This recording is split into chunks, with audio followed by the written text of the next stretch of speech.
Hey everybody, Reed Price here. I play the role of Rob Shandon on Sullivan's Crossing, and you're listening to Corman Productions' Deep Dive TV podcast with Dave and Stacie. Welcome back, everyone. This is Dave from the Corman Productions Deep Dive TV podcast. My co-host Stacie here to talk about Sullivan's Crossing, Season 3, Episode 9, titled The First Cut is the Deepest. Actually, I think there's no "the" in there. There is no first, "the." Yeah. Yeah, it's a weird title. Yeah. This is the penultimate episode before the season finale for Season 3. The episode's description reads as follows. Edna and Frank learn what's causing Edna's vision loss. Maggie is forced to make a difficult decision, and Sully finds himself making a difficult choice of his own. The episode was written by Roma Roth, and the episode was directed by Winifred Jong. He will, of course, direct, or actually, I think this might be a girl or a woman. Either way, they're directing the next episode of the season finale of this season. Before I go further, I'll tell you a couple things. One, this is not a sport-free podcast. If you haven't watched the episode, I highly recommend you go check it out, and then come back and give us a listen. Secondly, if you're listening on the platforms that this podcast is now available on, please follow, and feel free to check out our YouTube channel, Corman Productions, where additional content can be discovered. If you're already on our YouTube channel, please like, share, and comment, and subscribe to our channel. All right, shout out this week. I got Skylar Anderson, who says, I actually think having Helen's book being made into a film at the crossing would be a cool plot line. The conflict with the film crews there can be a character who is an illusion of Sully, which could cause conflict, and there can be medical issues while filming is going on, and the destruction due to filming, this destruction of nature due to filming. Yeah, I think Skylar Anderson just wrote Season 4, and I think he should get credit for it. I think that could definitely be a whole season plot line. It would be really fun, and then it would be fun to see our characters get cast in some background roles in the show. Absolutely, that would be fun. All right, so Stacie, your thoughts on the penultimate episode of Sullivan's Crossing? The penultimate episode of Season 3. Specifically, yes. Yeah, you don't make it sound like the show's ending. We have been confirmed Season 4. Oh, and before I get into this episode, Sullivan's Crossing Seasons 1 and 2 are now on Netflix in the US. As of today, it's the #1 show on Netflix. That's a good sign. That's pretty awesome. It means a whole batch of new people are finding the show. And so that's pretty great. And also, yes. I believe you said it was the CTV cuts. So it is. It's the original Canadian cuts of the episodes, which we in the US have never seen before. It's replaced all of the scenes that CTV cut out for their broadcast. I haven't dug into it myself yet because we've been very busy around here with everything we're doing. But soon I plan on digging in and figuring out exactly what they didn't show us, because I know there's a lot. And actually, Sharon had posted on one of my Facebook posts that she has been watching them on Netflix and has been picking up on all of the cutscenes. And she said there's a lot of really good stuff there. Sharon Grayman, you're talking about? Yes. Okay. Yeah. And I also saw other people talking about this online, saying that the show is much better on Netflix than it was when they watched it on CW.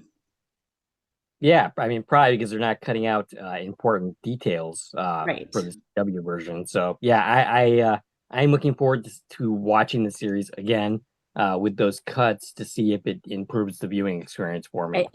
From what I'm seeing people say, it does. And I'm hopeful that CW notices this and maybe adjusts the way they're editing next season. Because there's definitely ways you can edit without cutting out entire scenes. Right. Yes. One thing that Sharon had said specifically was that there's a lot of Andrew stuff that was cut out. That kind of maybe might change your perspective on him a little bit. So it might make us hate him a little bit less. I mean, that's possible. Or at the very least, we'll have more insight onto, everything going on between Maggie and Andrew in that first season. All right. Well, looking forward to watching it for sure. After we're done with our other stuff that we got going on. All the stuff we're doing. We're very busy these days. This weekend, Sunday night, we've got The Institute premiering on MGM Plus, 2 episodes airing.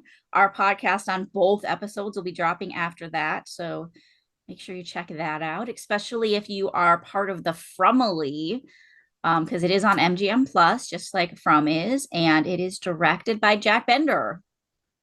Yep, the first couple episodes, I believe. I'm pretty sure they're doing it in blocks. I think he's directing all of them, actually. Oh, really? Okay. Yeah, I haven't found anything indicating anybody else is directing that series. All right. Okay, all right, back to Sullivan's Crossing. First cut is the deepest. All right, we know how I feel about Edna's health storyline, right? I hate that this is where we ended up with her. But now that we're here, let's talk about this episode.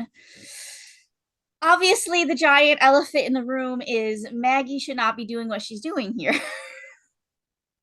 Okay, so qualms aside, first of all, that is an issue in to the fairness of the episode, it at least brings up that conflict. It brings it up, but it doesn't do much about it. Right. Qualms aside, we went chapter and verse why we didn't exactly like what they did with the whole Edna storyline, the way they set it up. Right. And all those objections still stand. But nevertheless, not liking how we got here, I still thought that despite some of the ethical considerations that we kind of don't really touch on in this episode with Maggie doing Edna surgery, I thought it was a pretty great episode for this series. In the sense that, one, it's a very focused story. For one, we got a singular story that we're mainly focusing on, and which is a weakness of the series, which it generally doesn't do that. Generally, it's just like all over the place, especially in season 3, which has been a very uneven season. I can count on a couple of hands how many episodes I actually think are great in this season compared to prior seasons. I mean, I'd like to see you count on more than a couple hands, Dave. Right. Yeah, I mean, all right, fair enough. I can count on one hand. Never mind. There's only a couple of really great episodes in this season. I mean, not to say that the season has been bad or anything like that. It just a lot of the episodes haven't been hitting the same way as prior seasons have, with the exception of a couple this season. Right. I thought this episode was an exception. I thought this was really done pretty well for the most part, outside, of course, the usual objections and some of the problems that we have with this episode that I know you also have. But yeah. Yeah. I do like that we got a couple of the characters to come back for this one, especially because in Canada, this was part of the finale. So I'm guessing if we match this episode with the next one, we're gonna get a lot of that like season finale feel of, oh, let's touch base with these other characters. Specifically, we get Cal's dad in this episode, and we get another phone call with Walter in this episode. Yeah, I mean, Jed, him showing up kind of surprised me. I mean, not really, because I saw the credits when I was watching the episode, so I knew he was here. But it still surprised me when I saw that he was going to make an appearance somehow. I didn't think we were going to see him this season or ever, for that matter. Right. I thought he was die off screen without ever seeing him again. But so I was pleasantly surprised by that. And you know what? We do have some of the side stories playing out here. They don't detract from the overall episode like you would sometimes see in episodes. So yeah. Right. They keep it very focused. We do know that there's stuff going on in the other characters' lives, and they mention a few things, but we're not feeling like they're living in different universes this week. Right. Yes. Other than maybe Rob a little bit. I did feel a little some kind of way that every single person's at the hospital and worrying about Edna, and Rob's just like baking. I mean, here's the thing. Just because a loved one is in surgery or someone it doesn't mean that life stops. And Rob has some stuff going on. So, but also he didn't even like mention Edna in those scenes. Like, I mean, fair enough. There should have been a line, something. Right. Fair enough there. But I thought that was a cute scene overall, and it didn't really detract from the episode. But you're right, he should have at least shown some kind of concern for Edna's well-being. Like, did they forget to call him and tell him any of this is happening? Right. It reminded me a little bit of how he just disappeared when Chelsea Smith was missing in season 1. I mean, at least we knew where he was in this episode. All right, so we have anything else to say before diving in? Let's go for the scene by scene. All right, so the episode begins with Edna and Frank in the hospital. She's blind and talking to Maggie and Dr. Rabney. It's a tumor in the brain, though Maggie seems to indicate that it's benign, that it's not gonna keep growing. They are talking about surgery to remove it, but Edna says, "What if she doesn't want surgery?" And Dr. Rabney says, "Well, then she will remain blind forever." And then we have our credits, and that for once was actually an effective cold opening. It's not like last week where it's like, okay, we're gonna go to lunch later. Cool, credits. Like, this is actually an effective cold open setting up the episode. Yeah. And as far as I'll hit on these points throughout the episode of like who's in the room and who's learning things when. In this scene, it feels correct, right? We've got Edna and her husband who would be in on everything, and I have no problem believing that Edna gave Maggie full doctor privileges here, the way that Mark had, as well previously said, like, yeah, I agree to her consulting, even though she's not technically a doctor right now. Right. It makes sense that these are the 4 people in the room talking. Everyone else is in the waiting room waiting to hear. As the episode goes on, though, I have a lot of issues with how we break that pattern. Right. There's times where Dr. Rabney is not even in the room when Maggie is doing her doctor thing, and that is very much wrong. And then there's other people who are getting way more information than they should be getting directly. But we'll get to that when it happens. All right. So when we come back, Maggie is in the waiting room explaining things to Jacob, Lola, and Sully. Sully says he can't believe none of them noticed anything.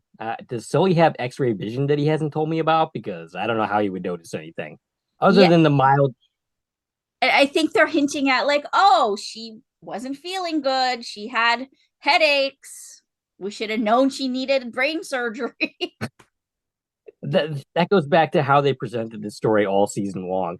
I don't like the buildup for how they got here, but now that we're here, they do a good job with it. But still, they could have done a better job leading us here as the season progressed. But yeah, so Maggie says that the surgeon that they're bringing in is highly recommended, and Sully says, "Well, you better be the best because it's our Edna." Yeah, so it's a surgeon at Halifax General. So we've established that our fictional town of Timberlake is not far from the city of Halifax because we've gone there on day trips now. So Halifax General is the bigger hospital. That's where a neurosurgeon exists, and that's who at this point is scheduled to do the surgery. My question is, where was this neurosurgeon when we needed somebody to take care of Glenn?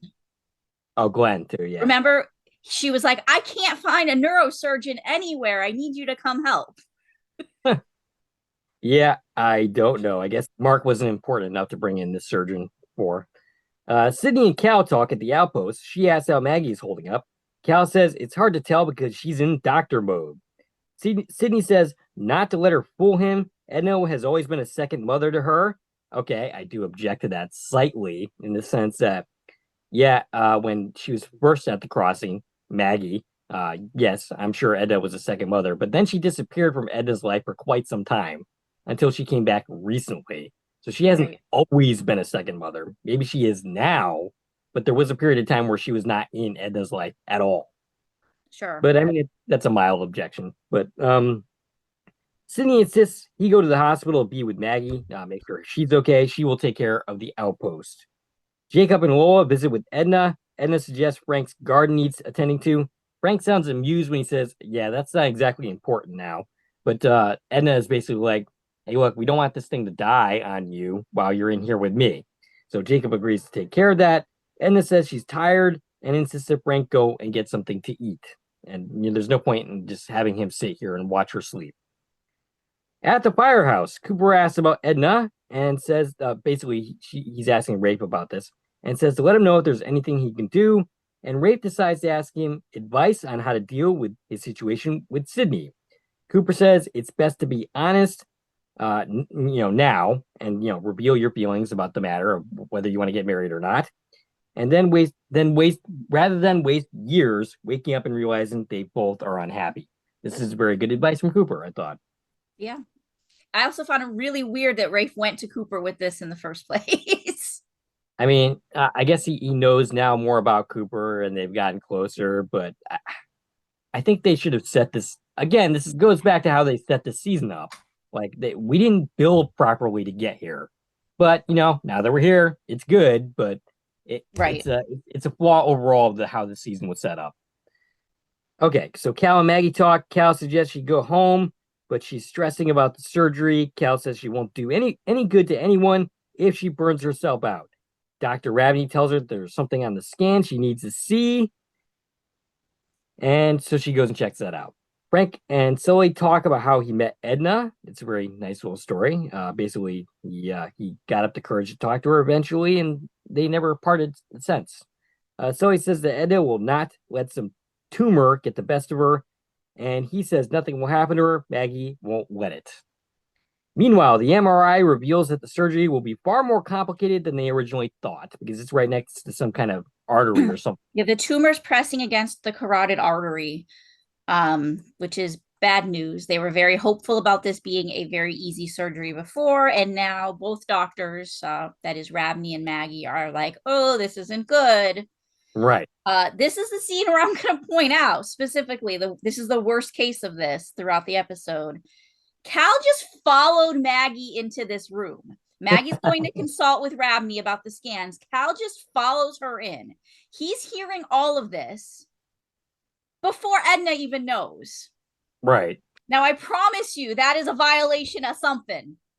Right, I'm sure. He should not be in the room hearing this as the doctors talk about it. Yeah, that's definitely a violation for sure. Cal should have been still sitting out in the waiting room, waiting for Maggie to come back out, not following her into the room to see the scan. He has no privileges whatsoever at this hospital, so he does not belong here. He doesn't, and they shouldn't have told anybody anything until they talked to Edna about it. Other than doctors, she's the first person who's supposed to know about the details of her medical condition. And, Frank, who I'm sure is on the same level as her because they're married and she must have given him that clearance. But I doubt she checked in and was like, and I give permission for every person I know to know all of my business at all times.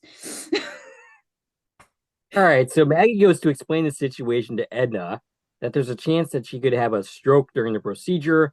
Worst case scenario, and this is a pretty bad worst case scenario, she would lose the ability to communicate and think. So she would basically be a vegetable. Yeah, but also wouldn't worst case scenario be like, hey, we're doing brain surgery. There is a chance of death here. Yes, that would be the worst case scenario. I mean, isn't that always a possibility in a surgery? Right. Maggie gets emotional and leaves the room. I'm going to point out that Dr. Ravney is not in the room right now, and she should be. Dr. Ravney's not in the room. Maggie specifically said she thought it would be easier coming from her.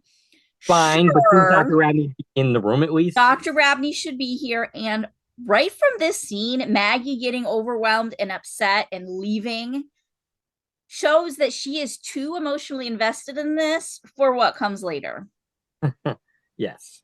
So Jacob, Lola, Sydney are at the outpost. A husband and wife comes in. And when you know it, the husband is played by Zach Vey. Yes. Now, I did not have credits at all for when this episode came out. I mean, he wasn't listed in the opening credits. He wasn't in the back credits. He's not on. He was not on Internet Movie Database at the time that I watched the episode. He's there now. He's there now. Yeah. We prepped this episode based on a screener. Our screener copy didn't have ending credits. Right. Yes. Like they were missing. Cut out at the end. Yeah. So I was like, I hope IMDb is gonna give us, because there's a lot of extra people in this episode. I was like, I'm really hoping it comes through, and it did. Before we recorded. But yeah, that's Zach Faye. I mean, I recognized him, but the rest of these people, I wouldn't have known who was who if we didn't end up with IMDb credits. But of course, we know Zach very well. He played Reggie in 4 episodes of From. He was Officer Josh in 6 episodes of The Sinner season 4. He played Fuzzy in Dawn, Her Dad in the Tractor, and Bubbles in the Tub in Halloween Party. So he now has 10 credits, and we still have covered half of his filmography. I counted that as well. Yes. He was also in To the Moon recently. That was a credit that did not exist when the last time I looked at his page, and that's of course a movie that he did with Phoebe Rex. How big of a part? Yeah, I looked at that movie. I didn't look at it last time we were talking about Phoebe Rex, which I'm going to not say when that was because I just realized I shouldn't. I hadn't looked at the movie previously. I looked at it this time, and I recognize almost every single name in that cast as people we have talked about in our various shows. That is currently available. That's a movie we need to keep our eyes on for if and when it does become available in the US. I think it's one we need to watch. Absolutely. And because definitely every single name, I'm like, oh, they were in Sullivan's Crossing. They were in From. They were in this movie. I know their name. Oh, they're on my Facebook somewhere. This person. Absolutely. It's absolutely something that we got to check out and cover at some point when it becomes available to us. All right. And then the wife, she's played by Amelia Cornick. She was in a film called Sleepwatching, and she was in 3 episodes of Halifax Homicide. Also in this scene is a customer that Jacob is talking to about a fishing rod. That customer is played by Joseph Opina. He was in 6 episodes of 22 Minutes and 1 episode of Son of a Critch. So, the newlyweds are checking in. They make some reference to her taking his last name for some strange reason. They only bring this up so that Sydney can have her problem. Right. So, yeah, Sydney is pretty unimpressed with them. She expresses annoyance. She's like, I don't think it's right that a man, blah, blah, blah, blah, blah. And, I just find her attitude here. Okay, I get that you feel like marriage is not for you. And all right, if you have some of these opinions, okay. But it just seems like a weirdly judgmental attitude for Sydney to have, like towards these random people that she met for 5 seconds. Yeah, and it's also very sudden.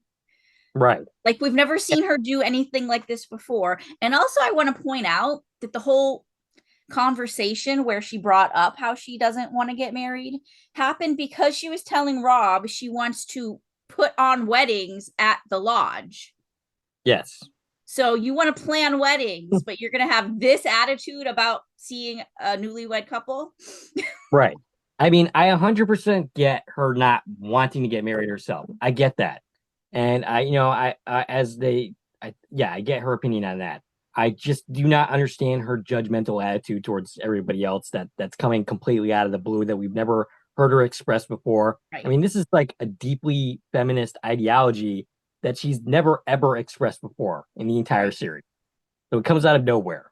And it's even to the point where Lola is like, are you okay? Right.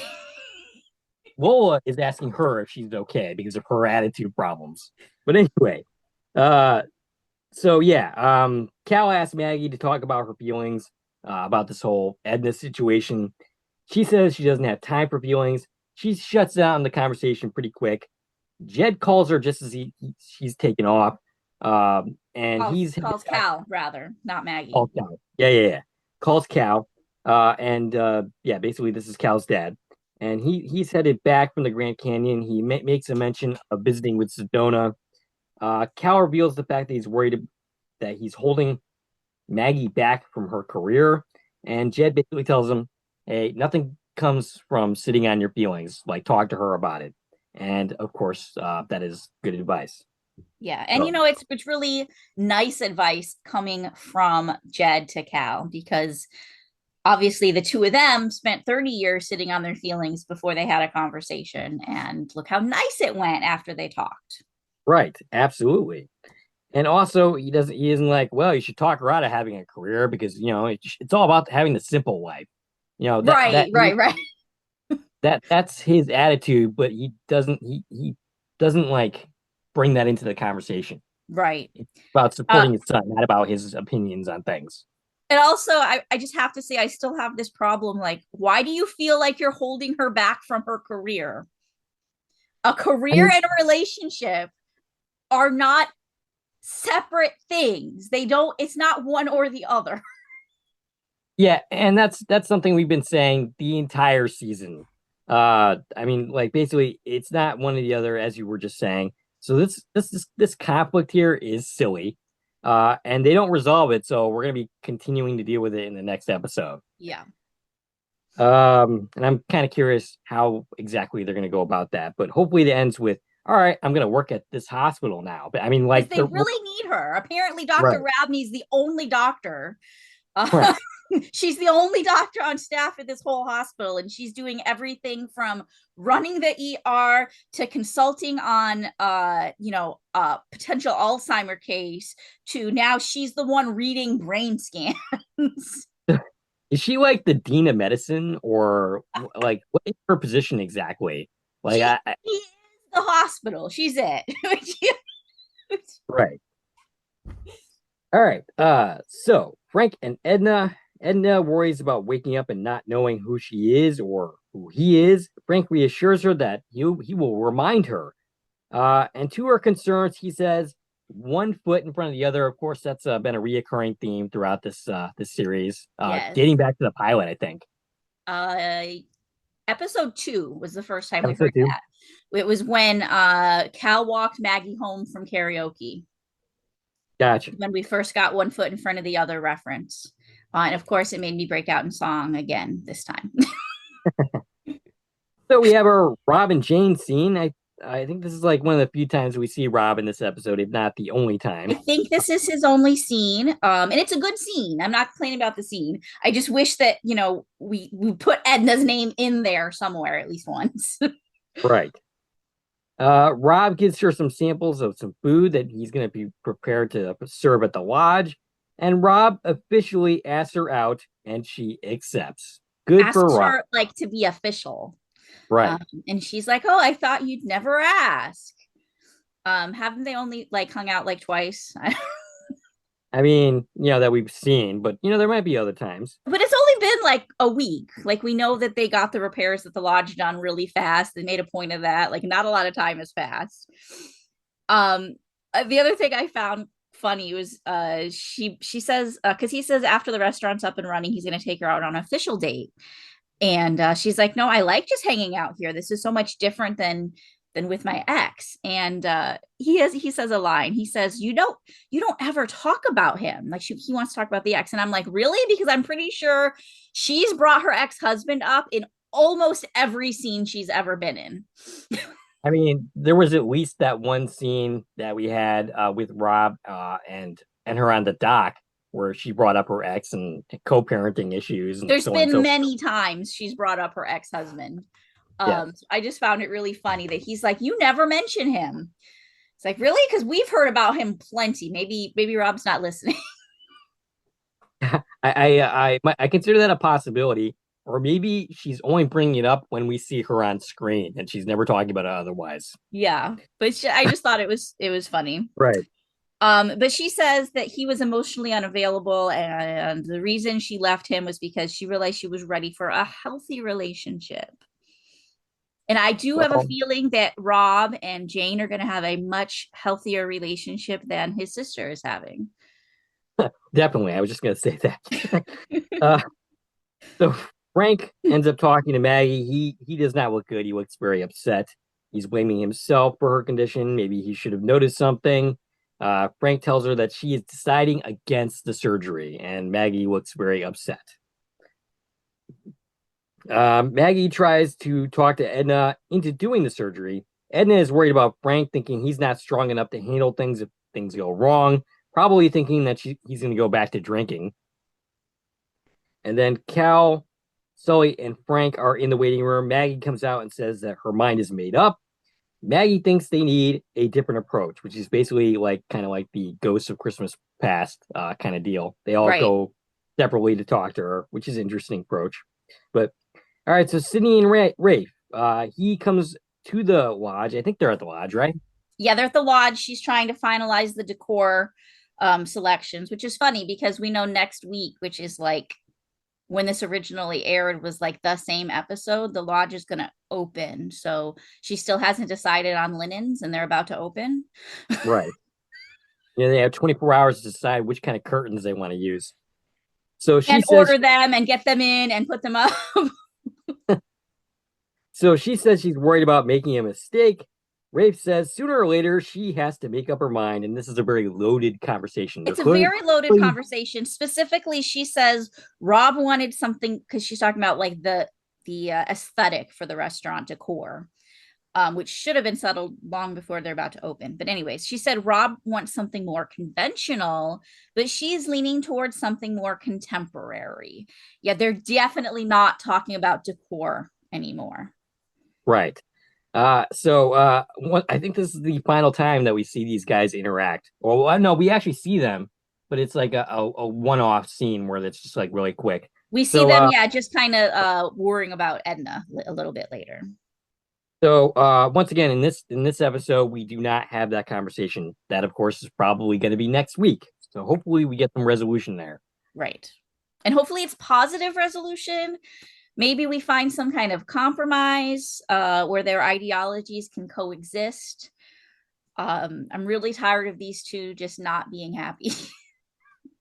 Very much likewise on that. I mean, like at least this conflict between the two of them, it makes sense. It makes sense for one person not to want to get married and for the other to want to get married eventually, and for that to be.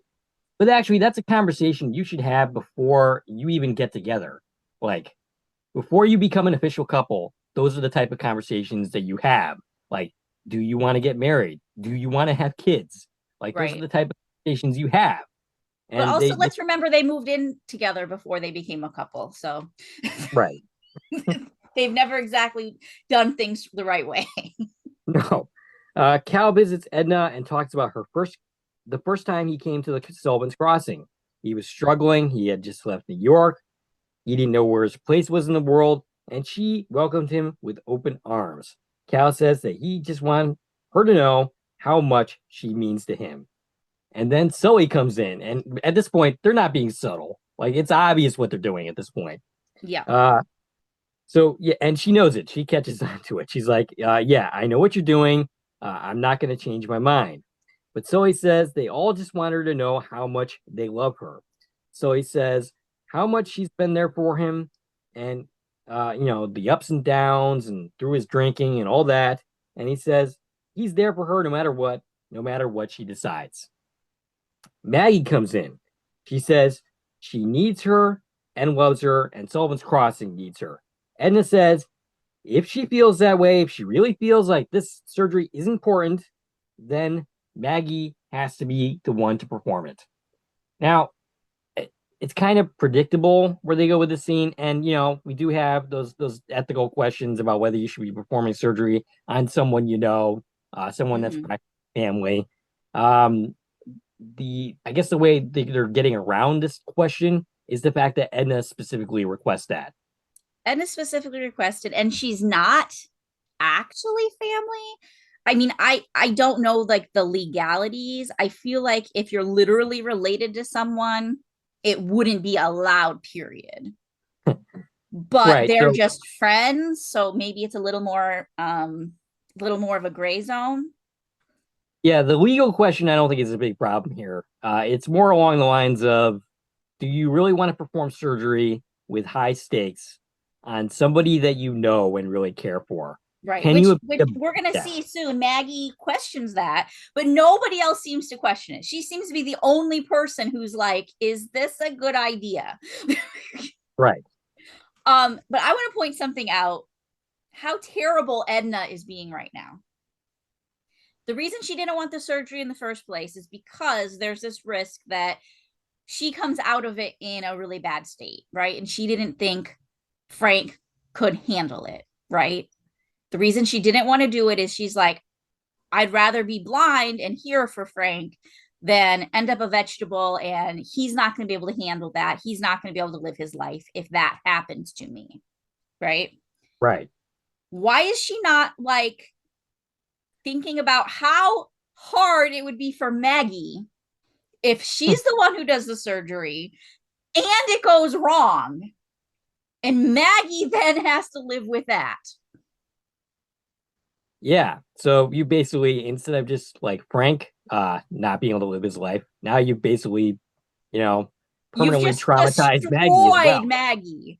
Right. She would not recover from it thinking it's her fault that things went wrong. Right. I hadn't even considered that, but yeah, you're right. All right, so Cal and Maggie's worried about letting Edna down and whether she's even going to get the temporary license.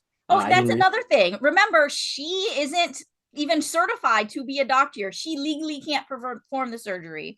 My initial reaction when Edna first said, "Oh, you have to do it," is I thought we're moving Edna. I thought we're going to move Edna. We're going to go to Maine, because that's our closest U.S. border. We're going to go to Maine, where Maggie is licensed to practice medicine. And I was like, what, are we going to go to Camden? Are we going to go meet Rabney's twin, who's working in the hospital over there? Yeah, actually, I'm not even sure why we couldn't just go to Boston. Like, there's not an imminent threat to her life. She's not going to die anytime soon. Right. That's why I thought we're moving Edna to the States. Right. But instead, what we're doing is we're getting Maggie a temporary license to practice medicine, to conduct surgery in Canada. And we get this 30 seconds later. We get a phone call from Abney saying, I got you your temporary license. We're transferring Edna to the Halifax hospital. That's where the surgery is going to take place. And we'll see you there. Why was that so easy? I don't know. Like, I actually didn't even realize that there was such a thing as an expedited temporary medical license. Yeah. That you could do across borders like that. It seemed really freaking easy. And again, Rabney is the magical person that just made this happen. Yep. But if it's that easy to just, get a temporary license, it can't be that difficult to get a permanent license. It sounds like it's just paperwork. And it should be no problem for her to do it. Why hasn't she done this yet? Even if she's not practicing medicine, it comes up enough that she does things medical adjacent, just to cover her own self. She should have done this already. If you're living here, you should extend your license to here. Right. Yeah. All right. So, Helen calls Sully, and she's basically like, "Oh, well, where in Ireland would you like to go first?" And then Sully has to break the bad news that Edna is in poor health and that he needs to stay here to be there for her. And basically, that means he can't go to Ireland. And Helen says she understands. They both hang up the phone. They're both very upset. This is the only scene that Helen is in. I'm pretty confident that this is not the last we're going to see of this season, that we're going to see this couple and resolve this storyline in the next episode. And I love that whose theory was it? Skylar's, that we just do the filming of Helen's book here. I love that idea. Love it. Let's do it. Yeah, I'm sure they are already deep into season 4 prep, but all right. So Lola and Jacob, Lola cooked for him. And she's like, it's nice to have somebody to cook for again. I'm assuming she's talking about having cooked for Roy. I mean, that's the only person she could be talking about, but also I never got the insinuation she did that.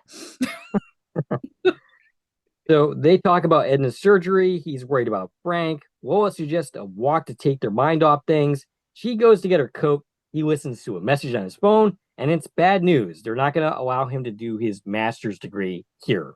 So he's going to have to go back. Yeah, it's a call telling him he has to return to Alberta. Lola comes back and he doesn't tell her. He should have told her immediately what that call was. Yes. And I feel like it's going to be a bad fallout that he's keeping this news from her. Yeah, well, we're not going to have to wait too long because, there's the next episode, the season finale. Maggie calls Walter, and asks for advice. And she basically describes the situation and asks if she should even be doing this because of being close to Edna. Walter says she knows what she's doing, basically is very encouraging and says that she is the best neurosurgeon that he knows. And I'm actually kind of curious about Walter's situation. Like he was in dire straits because of the whole fraud situation. So what is his position at this hospital? I mean, we're not going to get any. He was at a hospital. He was wearing like a white coat. He definitely looks like he is doing his thing. Right. It looks like I'm guessing that they're kind of saying it's all over. Well, it could also be the case he's just working like some lowly position in a hospital rather than having any kind of important position. He's just I don't know. He asked her if she needed his help getting that expedited license, so you which so would indicate that he still has some pull somewhere. Right. All right. So Cal and Maggie, Cal tells her to breathe, to not focus on the fact that she's about to perform surgery on Edna. Edna talks to Lowell and Jacob and sets everything up. They say they love each other. They leave the scene. Sully comes in and tells her it will be okay. She makes him promise to watch over Frank. And Sully says that he will be taken care of, that he will not be alone if something bad happens. She thanks him for giving him a home for all those years, and he tells her it wouldn't be a home without her. Before Sully leaves, Edna says, "No more sticky notes." And Sully agrees to this. And, I do love the fact that they did play off that moment towards the beginning of the season where they were making that transition. I kind of wish they played with that whole thing a little bit more throughout the season. Like this whole conflict of change and, Sully being stuck in his ways. I thought they were going to do that a little bit more.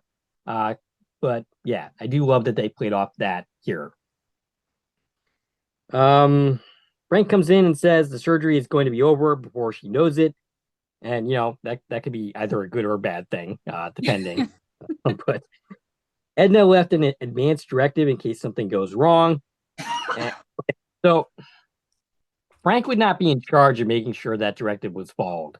The hospital would be making sure that the directive was followed. But she's still kind of putting it on his plate. Like, please make sure you follow my directions. He doesn't have to. The hospital is going to do it for her. If she officially filed that with the hospital. Right. But I think it's more she's just letting him know, like, this is what I want, and I need you to be okay with it. Right. And she says, she says she doesn't want to live, hooked up to machines, living artificially, basically brain dead. She wants him to go see the Northern Lights. And, basically he says, hey, we're going to go see that together. And, it's kind of plays off that whole conversation we had last episode, I think, where she brought up the possibility of traveling and he shut her down, which seemed uncharacteristic for me from Frank. It doesn't seem like that's something Frank would do, just shut her down about the whole idea of doing something that she wanted to do. But yeah, she says that he gave her a wonderful life and she's taken away to go do the surgery. And Frank just kind of sits there in that room waiting. So Edna is wheeled in, she into the OR, Edna's put under. Then we see Sully coming into the room to sit with Frank. Maggie scrubs up and she says to herself in the mirror that she can do this. The surgery begins. We see Cal, Frank, and Sully in the waiting room. Rafe and Sydney wait for news. Rafe comforts her. Maggie starts to perform the surgery. Things seem to be going well. And then all of a sudden, things go very wrong. And Maggie is basically asked, okay, what do you want from us, doctor? And she kind of freezes. And that's where we end our episode on that cliffhanger.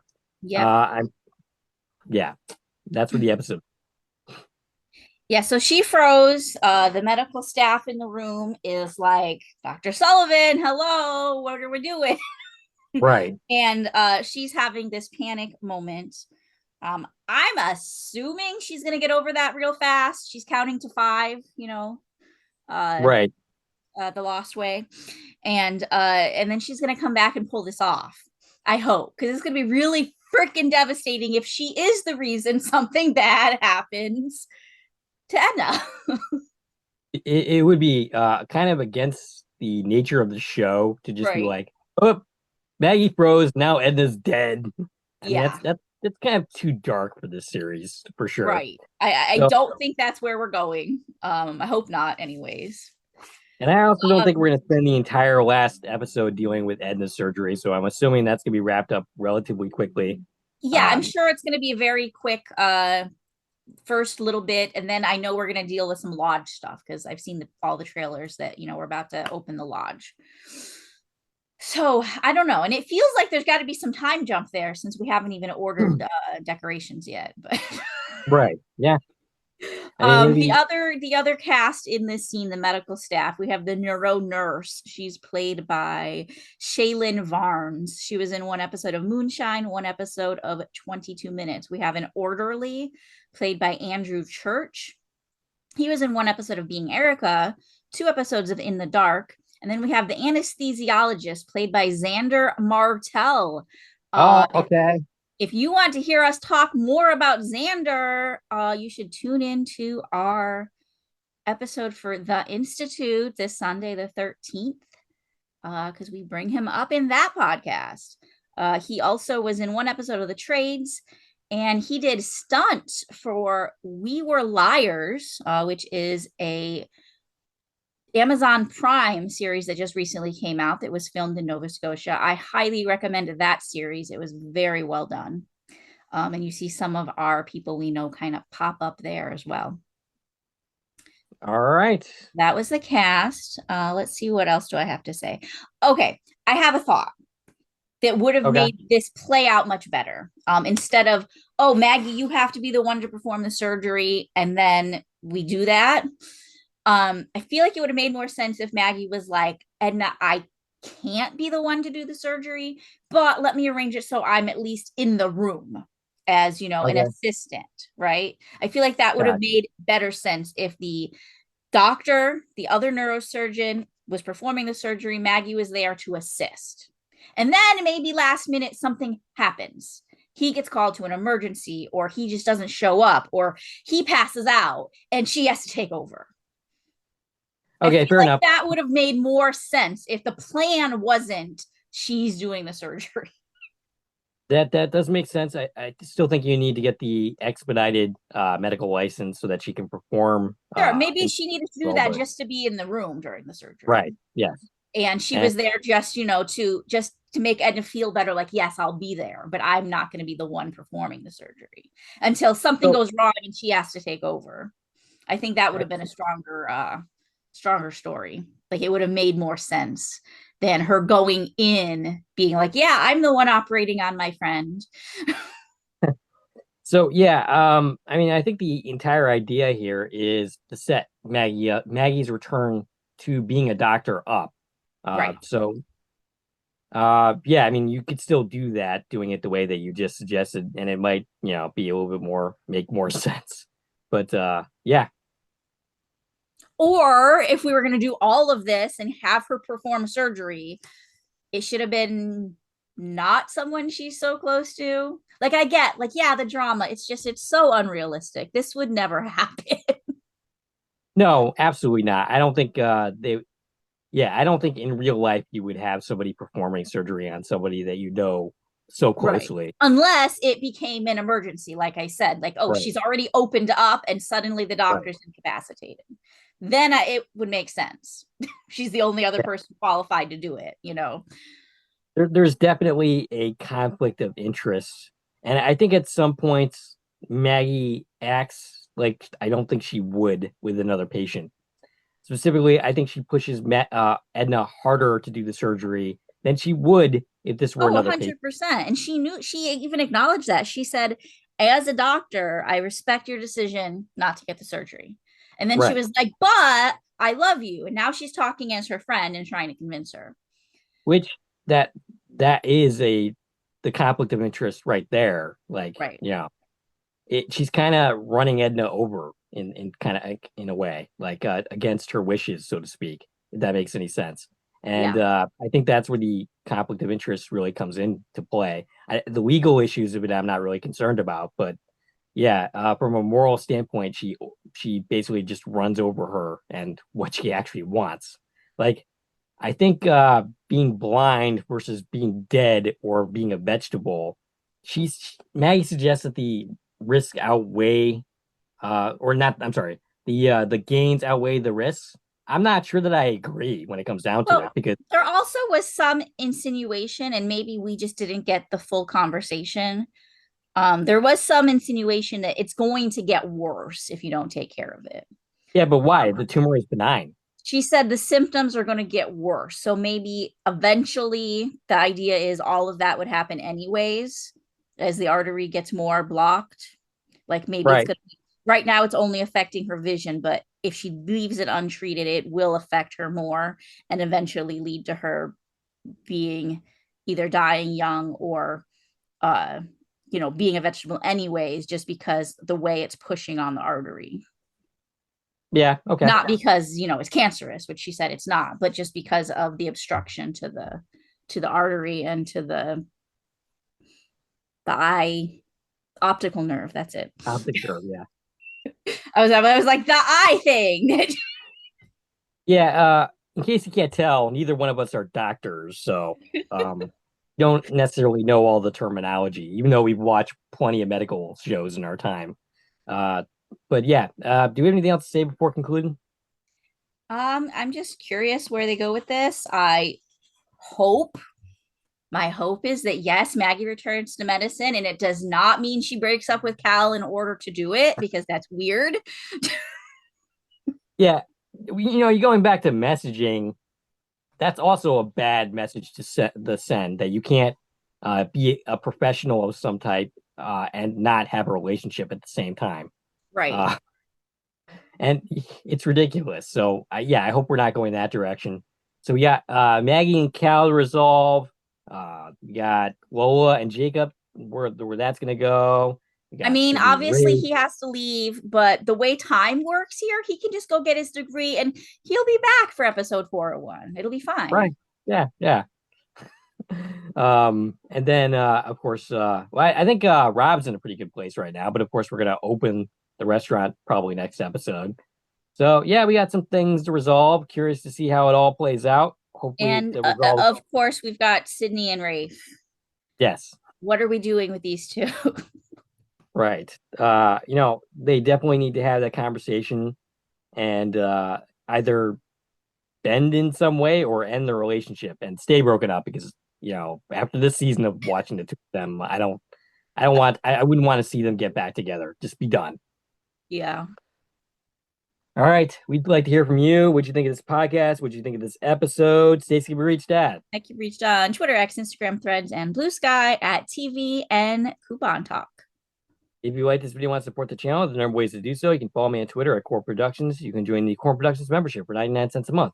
You can follow me on one of the Facebook groups. You can join you can buy something from the Core Production store on Zazzle. I did that all backwards. And of course, you can like, share, and comment on this video as well as subscribe to the channel. This is Dave and Stacie from Core Productions signing off.